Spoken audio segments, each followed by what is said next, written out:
चलिए देखिए, मैंने क्लास 7th को ये चैप्टर कराया था 18th सेंचुरी पॉलिटिकल फॉर्मेशन। ये वह दौर था जब भारत में मुगल वंश खत्म हो गया। अब मुगलों के लास्ट राजा लोग थे वो बचे हुए थे, ठीक है।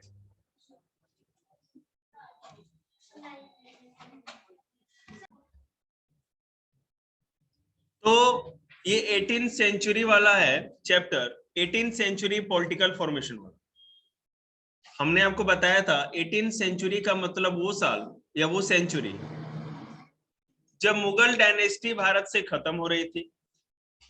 मुगल डायनेस्टी में जो वीक और कमजोर राजा थे, जो लास्ट के राजा बचे हुए थे, वो लोग ही थे, जैसे फारूक सियर, बहादुर शाह जफर, इस तरह से। और मैंने आपको यह भी बताया था कि जब मुगलों की शक्ति कमजोर होने लगी, शक्ति खत्म होने लगी, तो भारत पे विदेशियों का आक्रमण होने लगा, है ना। नो, यहां पर इंडिया के अंदर ही जो भी मुगल डायनेस्टी के जो भी मिनिस्टर थे, जो सरदार थे, जो फ्यूडल थे, उन्होंने ही विद्रोह किया, ठीक है। और स्वतंत्र राज्यों की या इंडिपेंडेंट स्टेट्स की को स्टेबलाइज किया, उसकी स्थापना की। हैदराबाद, अवध और बंगाल। बिल्कुल, 3 जगह के बारे में मैंने आपको बताया भी था, थोड़ा मेमोरी टेस्ट तो बनता है। तो बताओ भाई सुमित, बंगाल में सबसे पहला इंडिपेंडेंट या स्वतंत्र राज्य की स्थापना किसने की?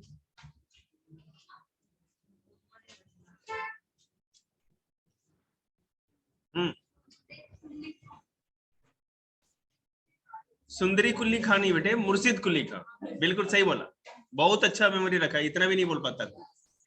तुम बताओ अवध का।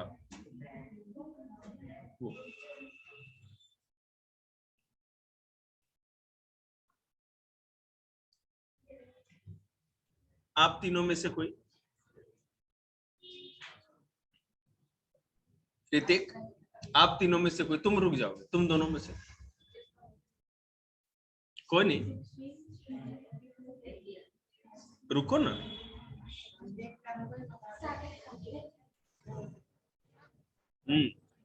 सादत खान बुरहानुल मुल्क, ठीक है। सादत खान काम चल जाएगा, बिल्कुल सादत खान से कोई प्रॉब्लम नहीं। अवध का मतलब उत्तर प्रदेश राज्य का। अगर हम बात करें मुर्शिद कुली खान, अगर हैदराबाद का पूछा जाए तो लाडू तुम बताओ।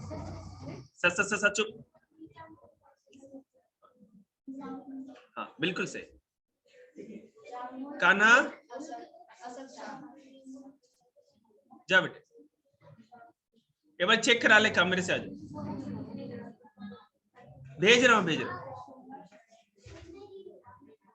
जो घर से करके लाना। जा देखो, बुरहानुल मुल्क आसफ जा, ठीक है ना।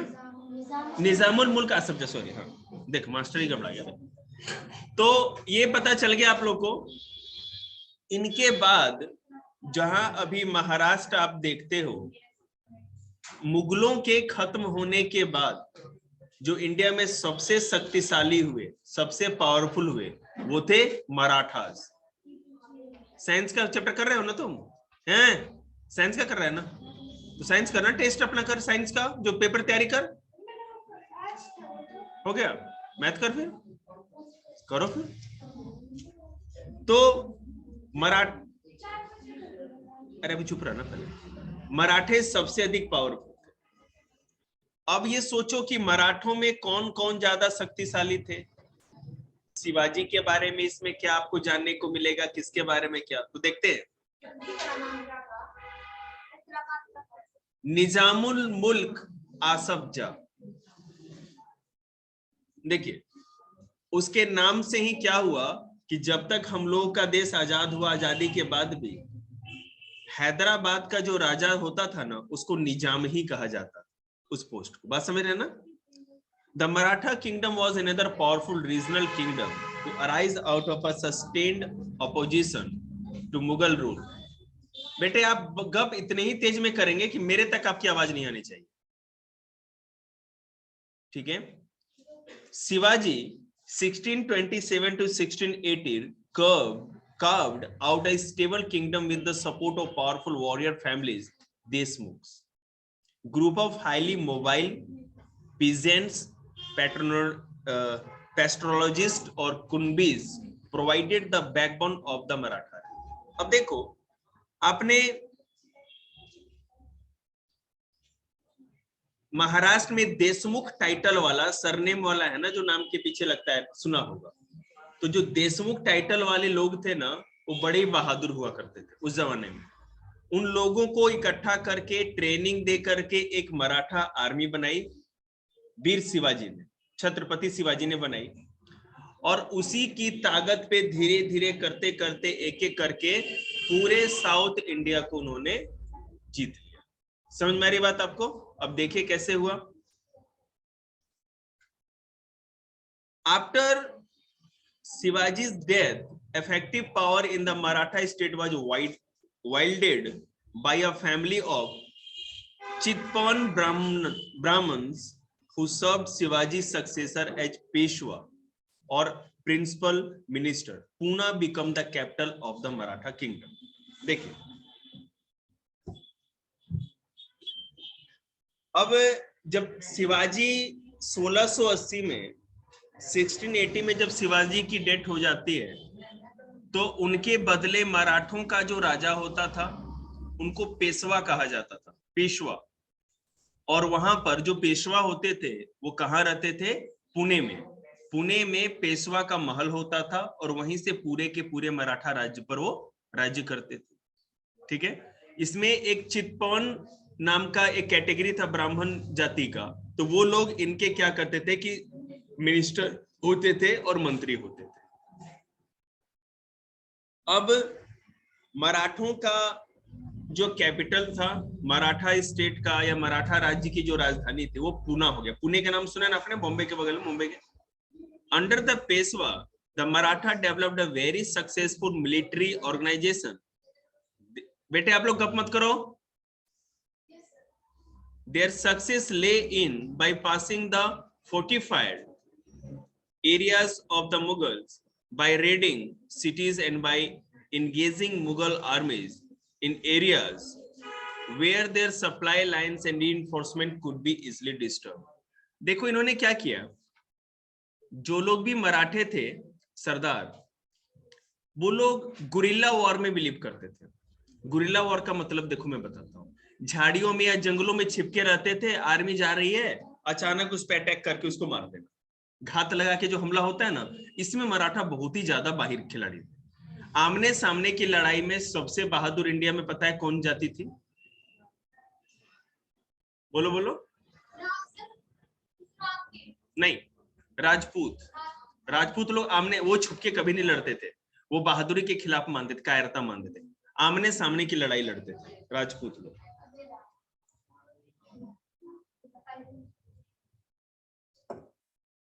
देखो, मुगल आर्मी, मुगलों की सेना जब भी साउथ इंडिया में आती थी लगान वसूलने के लिए या किसी भी किले को जीतने के लिए, फोर्ट को कॉन्कर करने के लिए, तो ये मराठा लोग इसी तरह से उसकी सेना पे अटैक करके उसको नुकसान पहुंचा करके उनका जो भी क्या कहते धन दौलत होता था या जो भी प्रॉपर्टी होती थी लूट लेते थे, वेल्थ। समझ रहे हैं ना? तो इस तरह से धीरे धीरे करते करते ये जो मराठे थे बहुत बड़े हो गए, अधिकतर साउथ इंडिया पे पूरे के पूरे डेक्कन प्लेटो पे इन्हीं का राज्य हो गया। बिटवीन 1720 एंड 1761, 1720 से मराठा का, बिटवीन 1720 एंड 1761, 1720 से 61 में the Maratha Empire expanded. It gradually chipped away at authority of the Mughal Empire. Malwa and Gujarat were seized from the Mughal by the 1720s.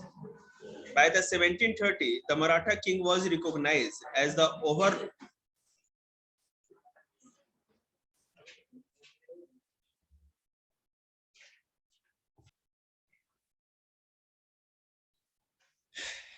देखिए, तो 1720 से 1761 के बीच में क्या हुआ कि पूरे के पूरे साउथ इंडिया से, अब तो मुगल एम्पायर तो कमजोर हो रही थी, उनकी पावर को ही कट कर दिया गया, मतलब कमजोर कर दिया गया।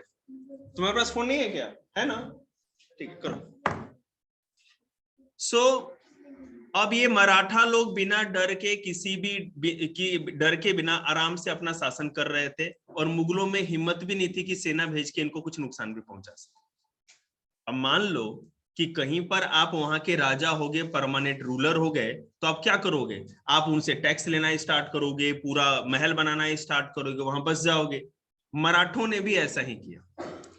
देखो, जो मैं अभी बता रहा हूं आपको, ये हर कॉम्पिटिटिव पेपर में आता है, और इस चैप्टर का सबसे इंपॉर्टेंट पार्ट है जो मैं बता रहा हूं।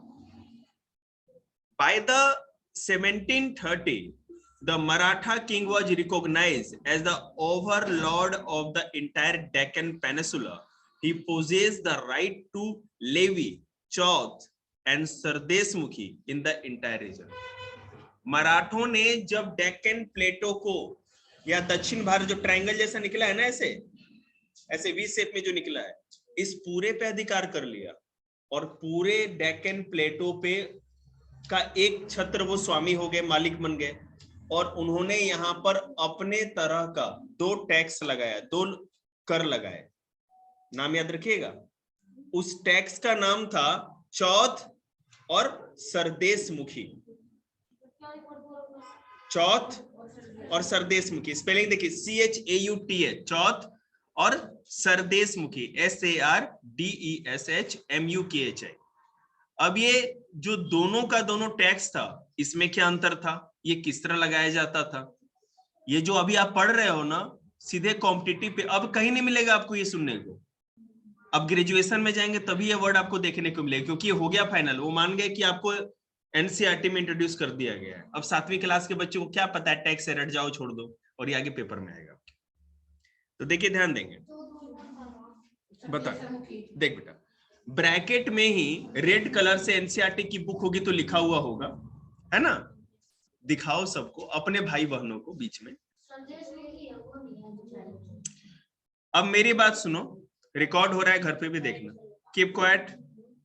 25% of the land revenue changed by jamidars in the Deccan. This was collected by the Marathas. इसी से पहले भेज दो, फिर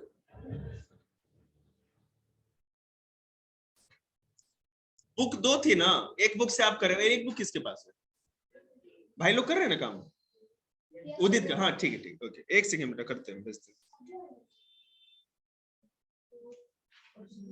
सॉरी बेटा, मैंने इरेज कर रखा है सब, तो आप भेज दो फोन से, यही वाला चैप्टर, सेकंड चैप्टर।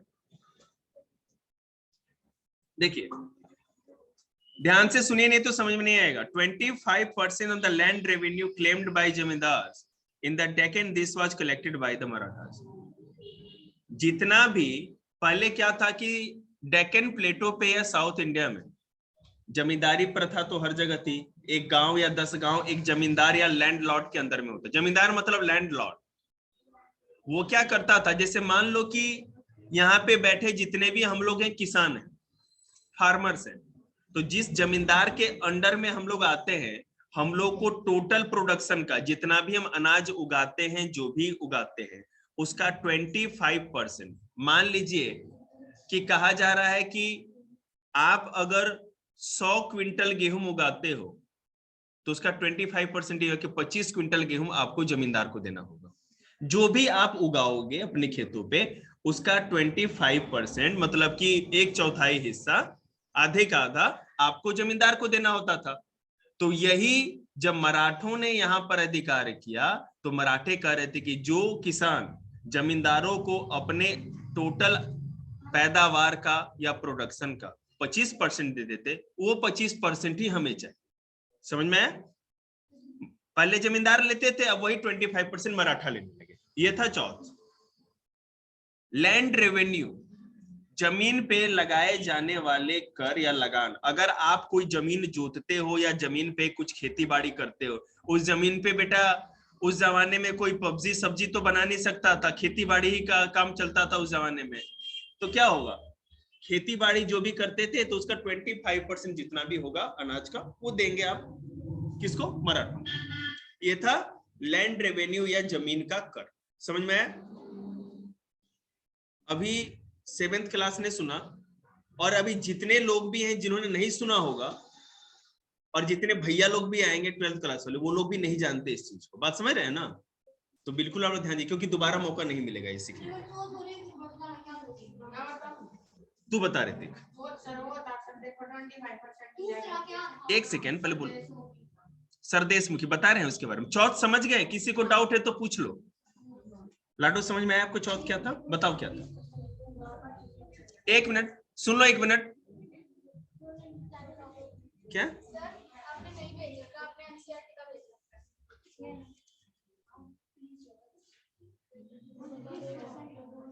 मैं करता हूं, लैपटॉप से भेजता हूं। बोल बेटा, बोलो बोलो लाडो। उसको बुड़का भर लिया। तो देखिए देखो, तो चौथ समझ में आया? जितना भी कोई किसान अनाज उगाता था उसका 25% 25% मराठों को देना होता था। ये था चौथ। इसको कहते थे जमीन का कर या भूमि का लगान या लैंड रेवेन्यू।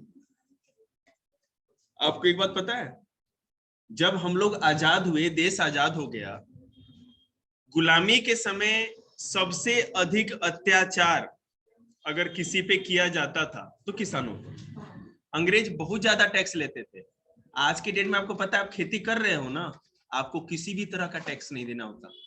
मतलब साल में 100-150 रुपए का इसी तरह एक है ना रसीद कटवानी होती है, अगर मतलब कि आपका नाम पे जमीन है, सरकार इस तरह फॉर्मेलिटी करती है। इतना सरकार किसानों को छोड़ रखे, सोच लीजिए। और फिर भी हम कहते हैं ना, भाई रे मोदी ये है, भाई रे हम तो इस देश में रहते हैं, कुछ है ही नहीं, डेवलपमेंट नहीं है, खाने को नहीं है। जानते क्या होता है, हम अपने निकम्मेपन का है ना ठीकरा के और सरकार पे फोड़े। आप यहाँ पढ़ने आए हैं, फ्री में तो नहीं है, आपके पेरेंट्स फीस देते हैं ना। क्यों दे रहे हैं? ताकि चाह रहे हैं कि आप पढ़ो। वो जो जीवन जी रहे हैं वो देख रहे हैं कि आपको नहीं जीना है, ताकि बच्चे आगे निकल सके। जो भी होगा जहां से भी होगा, भाई बालक पढ़ाने हैं आपको लिए सरकार ने इतना बढ़िया स्कूल बना रखा है। अगर टीचर नहीं पढ़ाता है कुछ नहीं होता है ना, तो आप में कमी है। पढ़ने वाले बच्चे हैं ना, उसी मास्टर से ज्यादा ज्ञान ले लेते हैं, जो कि है ना लोग बैठे रह जाते हैं। बुक भी है आपके पास, फोन है आपके पास, और फिर भी अगर आप बेवकूफ रह रहे हैं तो इसका मतलब कि आप चाहते ही नहीं है कि आप इंटेलिजेंट बने। ठीक है ना? और फिर आगे जाके बड़े होके कहेगा सरकार नौकरी नहीं देती, हम बेरोजगार रह गए, हम आग लगा देंगे। सरदेशमुखी देखिए, भगवान आप लोगों को भोलेनाथ बुद्धि विवेक दे।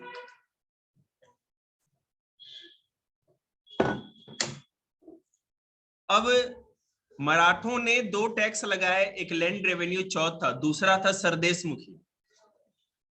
इसमें क्या था कि 9 to 10% of the land revenue paid to the head revenue collector in the Deccan। ठीक है, मैं देखिए आपको समझाता हूं। चौथ जो टैक्स था, जमीन के ऊपर लगा हुआ टैक्स, जमींदार लोग को, जो आप जैसे मान लो किसान हो, एक जमींदार के अंडर में, लैंडलॉर्ड के अंदर में 10, 15, 20, कभी तो 200, 300 गांव भी होते थे। तो आप जो टैक्स दोगे 25% चौथ के रूप में, वो पता है किसको दोगे? जमींदार को दोगे। ठीक है? और जो जमींदार थे ना, वो जो वहां का मान लो गवर्नर हो, जैसे मान लो कि आप हैदराबाद रियासत में रह रहे हैं, एक बहुत बड़ा राज्य, वहां पे छोटे छोटे गांवों को मिला करके एक जमींदार हो जाता था। तो उन सबों का जो एक जमींदार बेटे 10, 20 गांव, 50, 200, 300 गांव का एक लैंडलॉर्ड होता था। इतनी बड़ी बड़ी जमींदारी होती थी उसकी। उसको टैक्स वसूलना होता था।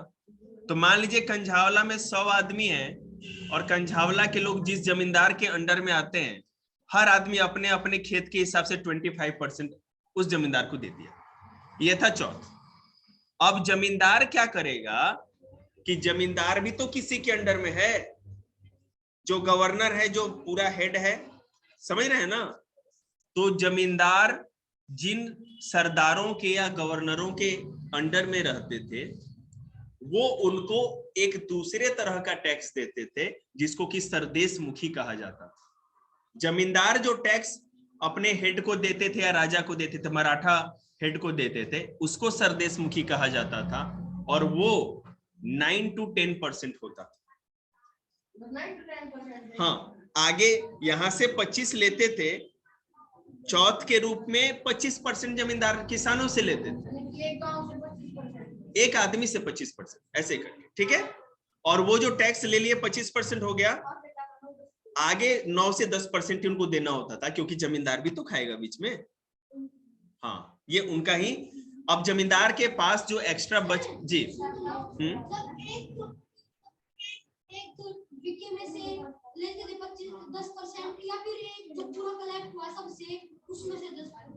उसमें से पूरे में से 9 से 10%। मैं आपको बता रहा हूँ, जमींदार ले ही जाता था। मैं आपको एक बात और बताऊं, ये ईयर है 1720 से 1730 के बीच की, है ना बेटे, तो उसको फायदा भी तो था ना। अब एक बात सोचो कि मान लो कि जमींदार के पास 25% उसने वसूला है, 9 से 10% आगे बढ़ाया, तो बहुत ज्यादा फायदा हो रहा है। 15 से 16% फायदा हो रहा है ना। अब इस जमींदार को अपने पास एक छोटी मोटी सेना भी रखनी होती थी, कुछ सिपाही भी रखने होते थे, और जब भी युद्ध की स्थिति होती थी तो अभी सिपाहियों को खाना कौन खिला रहा है? जमींदार उसी 15% में से खिला रहा है, पाल रहा है, पोस रहा है। और जब राजा को जरूरत होती थी सेना की, तो एक हैदराबाद जैसे बड़े राज्य में से जितने भी जमींदार होंगे, छोटे बड़े सरदार, सारी अपनी सेना ले जाके किंग को सुपुर्द कर देते थे, दे देते थे कि अब राजा के लिए तुम जाके लड़ो। बात समझ रहे हो ना।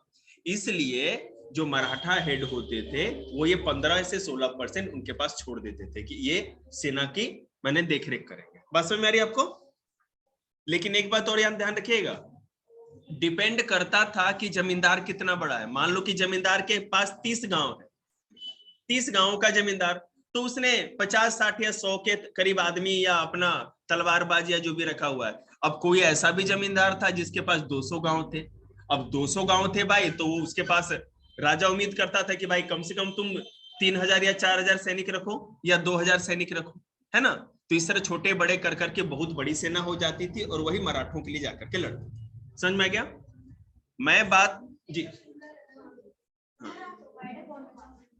मैं ये कह रहा हूं कि 1720 से 1730 की बात है ये, ठीक है, जब मराठों ने सरदेशमुखी और चौथ सिस्टम स्टार्ट किया था। आप अपने मास्टर से पूछिएगा सरदेशमुखी और चौथ क्या है। अरे रचा बेटे, हो जाएगा, ठीक है ना। चश्मे वाले आईएएस मास्टर से पूछिएगा जाके, छोटे गिट्टे हाइट वाले से, वो बताएंगे। एक बात और, 1798 1798 1720-30 की बात हो रही है ना। अब मैं आपको लेके चला हूं 1798। एक सेकंड सुन लो मेरी बात पहले। जब भारत में, मेरी बात सुनो, जब इंडिया में बंगाल, बिहार, उड़ीसा, ये सब तो पता है ना आप लोगों को कि अंग्रेजों के अधिकार में आ गया था। पलासी का युद्ध कब हुआ था? पानी घोट के बोलो। 1707। तुम बोलो। पलासी, सॉरी 1709। अरे बोलो। अच्छा, ये थोड़ी याद रखेंगे, पागल हो गए हो सर। हाँ तुम देख लो फिर बोलो।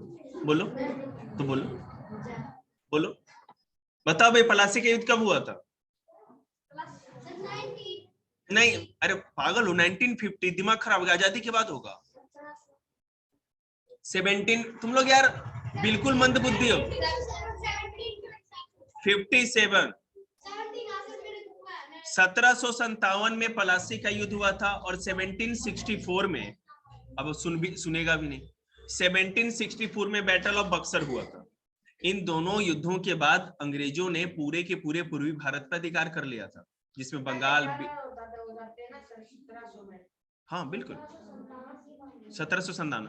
अब मैं 1798 की बात कर रहा हूं, जब भारत का गवर्नर जनरल लॉर्ड कॉर्नवालिस था। कौन था? Lord Cornwallis. उसने इसी तरह की सिस्टम को जो चौथ और सरदेश मुखी मराठों ने लगाई थी, समझ रहे हैं ना, सेम यही सिस्टम उसने लगा दिया कि अब जितने भी अंग्रेजों के अधिकार वाले क्षेत्र हैं, उसने क्या किया कि जमींदारों को टैक्स वसूलने का पट्टे पे राइट दे दिया। ठीक है, कि आप हमें इतना % टैक्स दे दो। जमींदारों से वो इतना टैक्स मांगते थे, बाद बाकी अब कितना भी वसूलो हमें मतलब नहीं। तो उसको परमानेंट सेटलमेंट या अस्थाई या जमींदारी व्यवस्था या अस्थाई बंदोबस्त कहा जाता है। आगे जा, हाँ क्या बोल रहे थे तुम?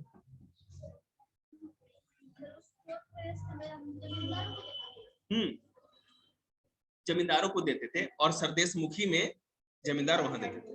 क्या हुआ? क्वेश्चन करो ना, वो क्या गया? लिखा कहाँ? क्वेश्चन सॉल्व नहीं किया? हाँ तो करो बेटे वहां बैठ के। क्यों वहां बैठे हमको दिक्कत है क्या?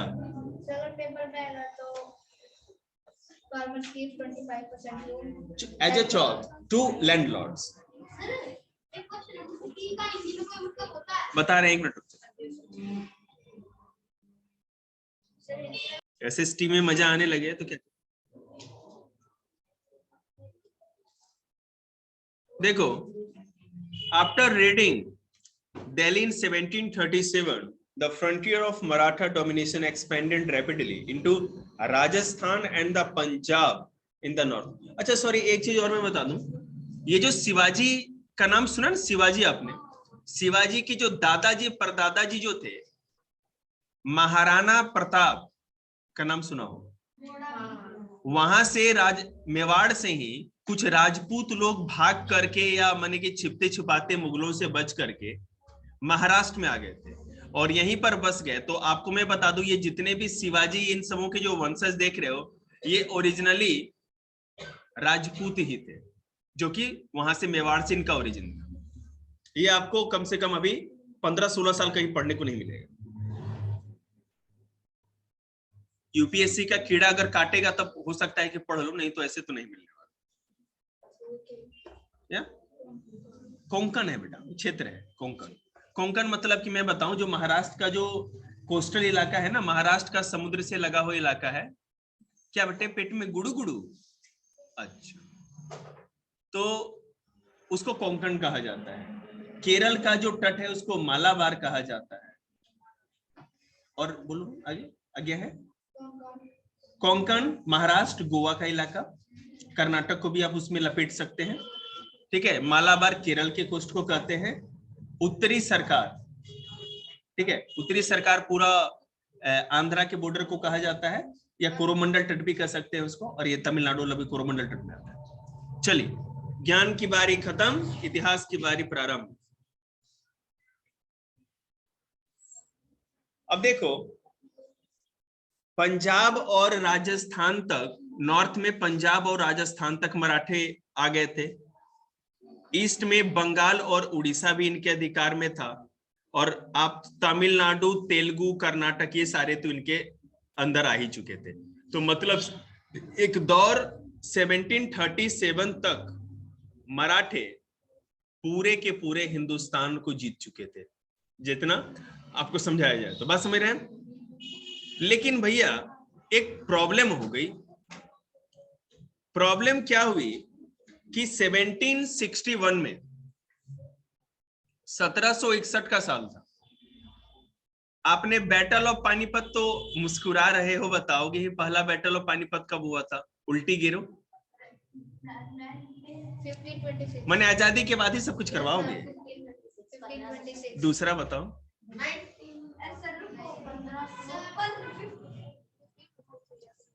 कोई भी बता सकते हैं। तीसरा, तीसरे की बात हो रही है। बैटल ऑफ पानीपत, हाँ तो बुक में लिखा है तो बताएगा नहीं। अच्छा, बैटल ऑफ पानीपत फर्स्ट 1526 में हुआ था। 1526 में बाबर, हाँ बाबर और इब्राहिम लोदी में, जिसे बाबर जीत गया। दूसरा 1556 में अकबर और हेमू के बीच में हुआ था, उसमें अकबर जीत गया। तीसरा जो था 1761 में हुआ। अब देखिए इस समय क्या हुआ, बताओ बहन क्या हुआ, बताओ क्या हुआ।